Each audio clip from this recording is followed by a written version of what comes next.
Boa tarde a todos e a todas. É um prazer estar aqui para essa primeira webconferência que eu participo. Queria agradecer o convite ao pessoal aqui da Universidade Federal de Santa Catarina. E hoje eu queria debater com vocês, né, com o pessoal aí que está nos vendo aí no estado, a questão do papel do enfermeiro na demanda espontânea, junto à equipe de saúde da família. Essa conferência a gente tenta colocar em 40 minutos para ver se população a gente consegue levar um pouquinho para vocês o que é esse papel desse profissional nesse processo de trabalho.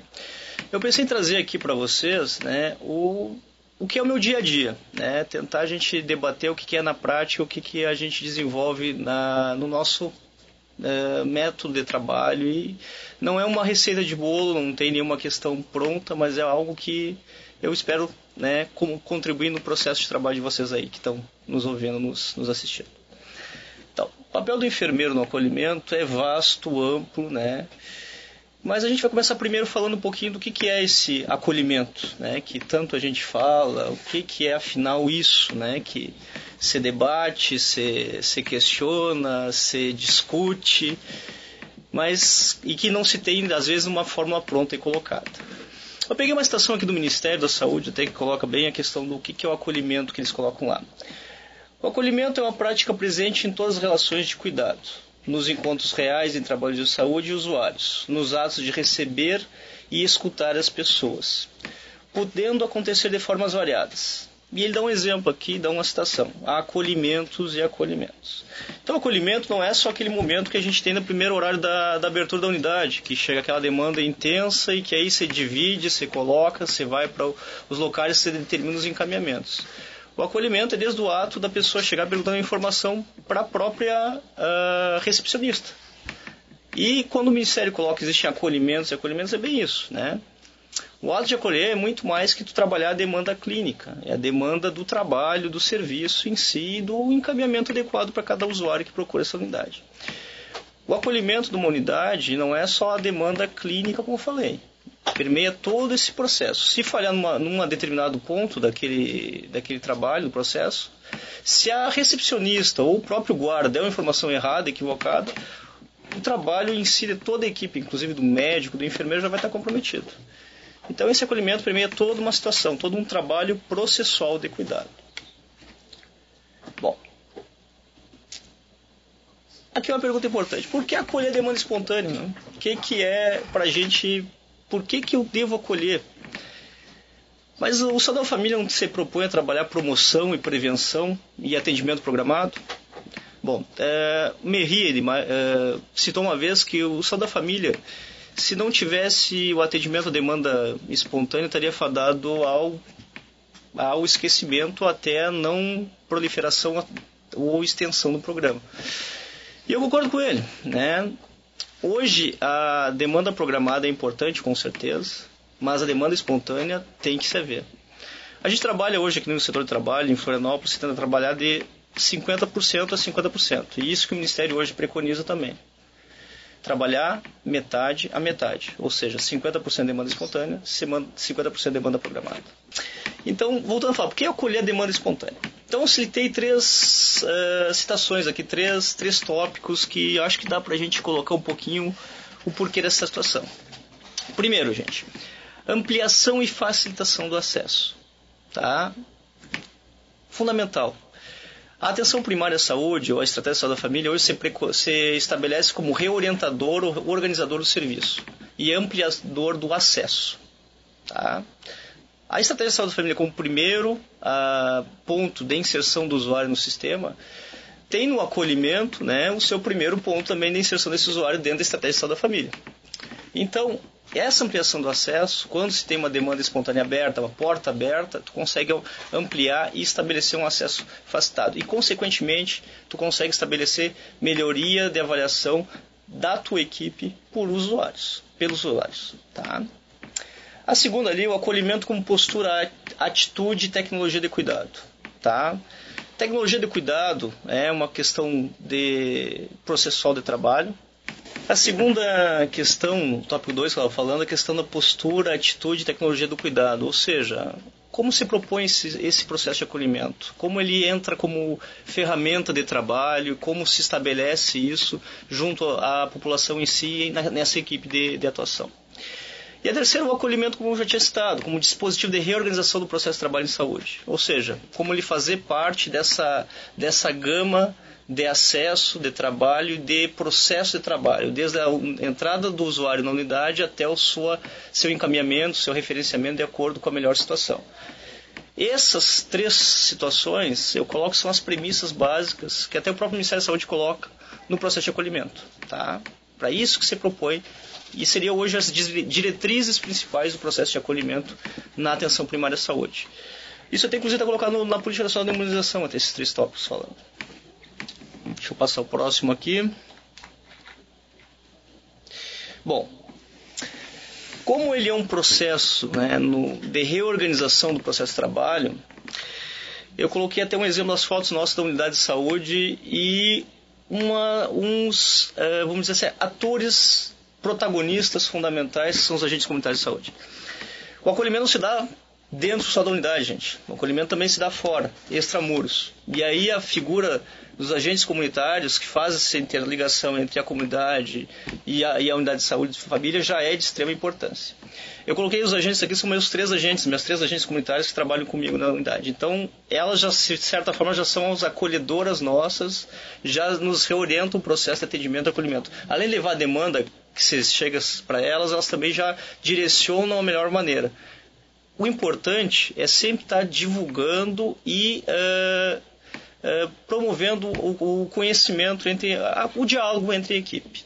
Porque assim, é simples. Se um determinado usuário chega com uma demanda para um agente de saúde minha, eu quero marcar uma consulta, ela já pode questionar que tipo de consulta é, para que se destina e dar o melhor referenciamento. Inclusive, em vez de direcionar sobrecarregar a agenda do médico, já pode direcionar para o atendimento e agendamento da consulta do enfermeiro.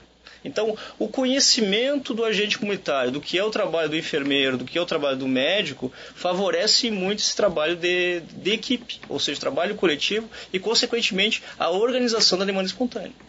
Aqui eu dou um exemplo que a gente colocou até a gente tem na nossa unidade de trabalho cartões de visita, né? Que ali a comunidade sabe quem é o seu médico, quem é o seu enfermeiro, quem é o seu dentista, quem é o seu agente comunitário e o seu técnico de enfermagem. Até tem um exemplo ali, tem uma fotinho colocado, vale bem a pena visualizar, eu acho que é importante esse slide, porque estabelece bem isso.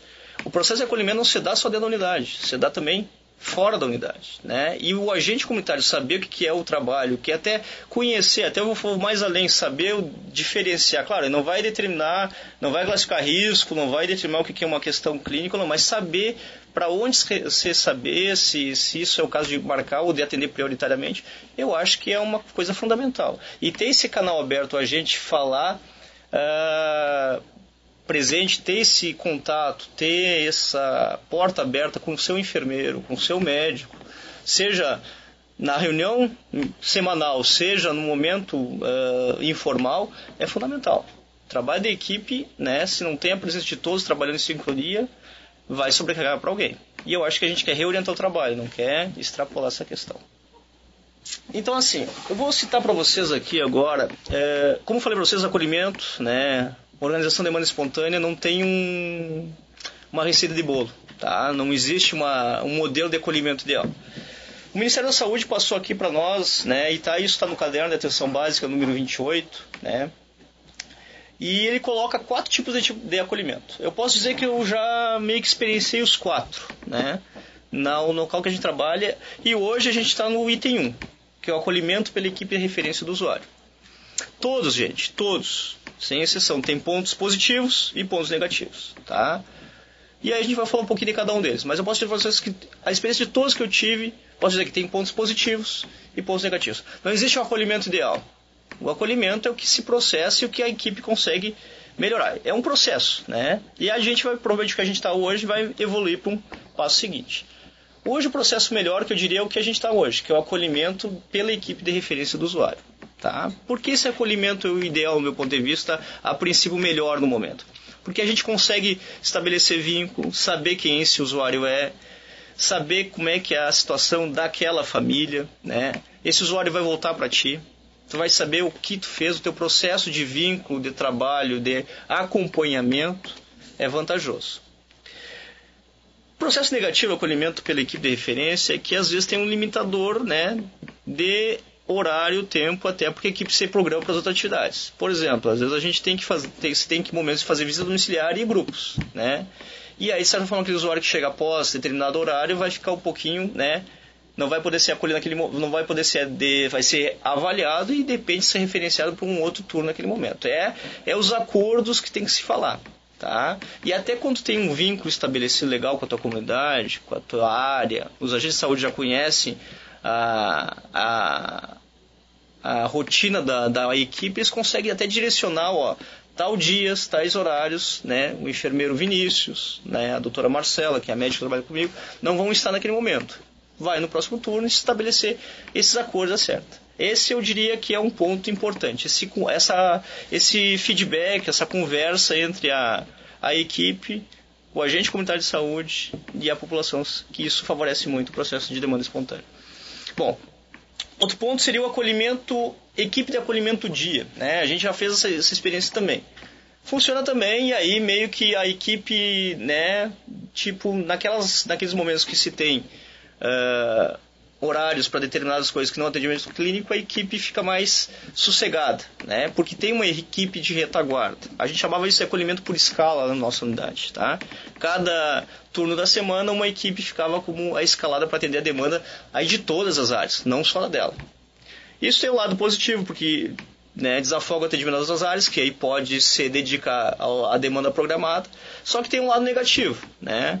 Aquele paciente, né, tu faz o primeiro atendimento e aí, se tiver que retornar a fazer o acompanhamento, vai voltar para a sua área, né? E não vai se ter, como dizer, o acompanhamento todo processual desse momento, tá? Eu acho que assim, nesse modelo 2, eu acho que até gera um pouco mais de medicalização, inclusive, do que o modelo 1, tá? Porque a gente, em vez de dizer, vamos esperar 24 horas para reavaliar esse caso, já vai intervir nesse momento porque não conhece o usuário. Então, eu acho que ele pode ser usado? Pode. Não tem o modelo certo, mas eu acho que é o modelo mais medicalizante. O acolhimento misto, né, que seria o meio termo entre o acolhimento de escala da equipe do dia e o acolhimento com a equipe de referência, também a gente já testou. Se acolhia até determinado horário pela equipe de referência e depois a seguir uma outra equipe ficava na retaguarda após aquele horário. Tem seus prós e seus contras também.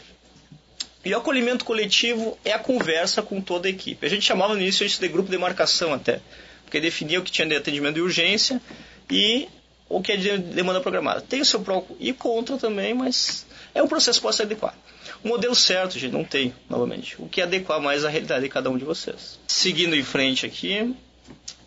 Bom, vamos falar um pouquinho de avaliação de risco e vulnerabilidade, né? Bom, o risco nosso, a gente, até pelo treinamento, formação, né? Tanto médicos, enfermeiros, dentistas, técnicos.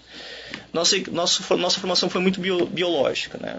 Então, mas eu recaro que a estratificação de risco a gente tem que permear além da questão biológica, a questão social, psicológica e comportamental. Qual a diferença entre um quadro de um gripal viral e um adolescente lá que se iniciou a ter a relação sexual e não usa preservativo? Eu acho que são dinâmicas, são urgências bem similares e passíveis de intervenção no momento. Por que a gripe é menos ou mais importante que a vulnerabilidade comportamental daquele adolescente que está arriscado a desenvolver uma DST, um HIV ou qualquer outra particularidade em relação à sua sexualidade? Então, o risco, né, além do biológico, que envolve, claro, o fator de risco de vida, risco de morte, o comportamental, o psicológico, o social tem que estar presente no nosso dia a dia e na nossa avaliação criteriosa de trabalho. Então, são coisas que a gente não só para a gente se focar um pouquinho nesse trabalho, a gente tem que também permear essas outras 4 situações aí que a gente tem que no dia a dia ver.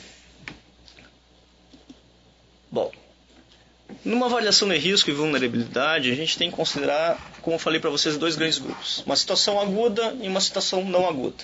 Eu não gosto de colocar uma situação crônica, mas uma situação não aguda. Bom, mas a situação não aguda, né, também às vezes, dependendo da situação, a gente pode já dar direcionamento, orientação e até adiantamento de uma ação.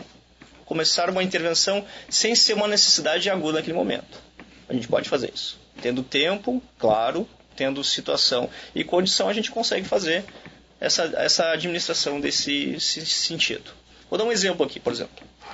Numa situação não aguda, né? Qual é o encaminhamento que a gente pode dar? No caso, um exemplo. Tá? Vem aquela menina que está com um beta-HCG, solicita um exame beta-HCG porque está com atraso menstrual. Eu precisaria reagendar aquele paciente para uma outra semana, para ser avaliado uma consulta criteriosa, ou já posso dar o atendimento, o adiantamento daquela ação? Acho que a gente já pode adiantar aquela ação, né? Além de orientar já a orientação desse momento, já dizer o que tem que fazer ou não, você já pode intervir naquele momento, que não é uma situação aguda, né? Não é uma situação que exige intervenção imediata, mas é uma situação que tu pode já avaliar a critério e já encaminhar o andamento daquilo e servir como um adiantamento e formador de vínculo, inclusive, com essa gestante essa possível gestante que está se propondo a procurar o serviço. Isso gera credibilidade ao serviço, né? E gera credibilidade à equipe e principalmente o profissional enfermeiro, no caso que a gente está falando aqui, que está acolhendo esse usuário. Mas não só o enfermeiro, o médico também, se for o caso, o técnico de enfermagem e o próprio agente comunitário que acolhe esse usuário. Uma situação aguda que a gente coloca atendimento imediato, o vermelho, prioritário, que é o risco intermediário, o amarelo, e o risco baixo, o verde. Bom, risco de vida, vermelho, a gente nem precisa comentar. Aí que a gente coloca parada cardiorrespiratória, síndrome aguda respiratória severa, são casos que a gente já sabe. O critério vermelho, risco imediato de vida. Isso até eu fiz depois, a gente vai colocar os fluxogramas de atendimento que o Ministério coloca, né, baseado no protocolo de Manchester 97, que a gente pode colocar e ficar mais claro acerca disso. Mas são clássicos, tá? O atendimento de risco intermediário, que é o amarelo, existe uma avaliação médica em torno de 60 minutos, né, no máximo. Que aí a gente coloca como exemplos uma crise respiratória moderada, né, um quadro de infecção urinária com presença de febre. São riscos que se coloca essa avaliação criteriosa médica, uma dor abdominal, não com gravidade imediata, mas são sinais que se avaliam em até 60 minutos de atendimento médico.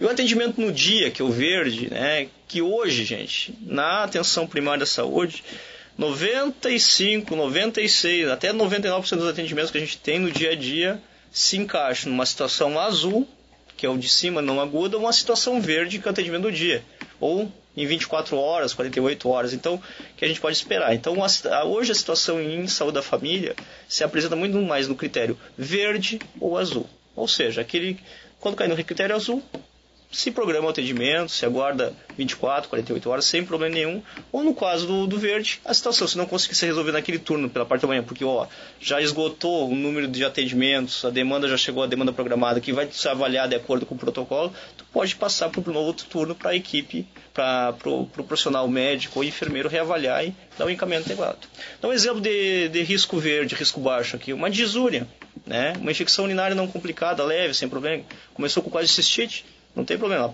a pessoa pode aguardar até o próximo turno, né? Atendimento 3, 4 horas após para ser avaliada no momento mais adequado pela equipe, certo?